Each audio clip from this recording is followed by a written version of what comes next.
ముఖ్యమంత్రి అభ్యర్థిగా శ్రీ నారా చంద్రబాబు నాయుడు గారి పేరుని జనసేన పార్టీ పక్షాన నుంచి మేము బలపరుస్తున్నాం.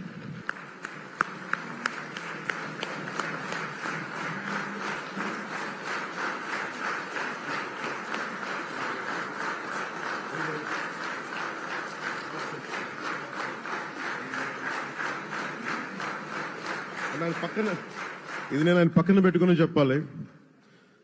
ఆయన నలిగిపోయారు. జైల్లో చూశాను ఆయన.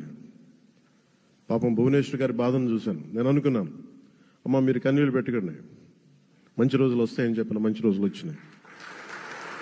వారికి మనస్ఫూర్తిగా వారికి నా హృదయపూర్వక శుభాకాంక్షలు. మీరు అద్భుతమైన పాలన ఇవ్వాలి అందరికీ మనస్ఫూర్తిగా మీకు నేను తెలియజేసుకున్నాను సార్.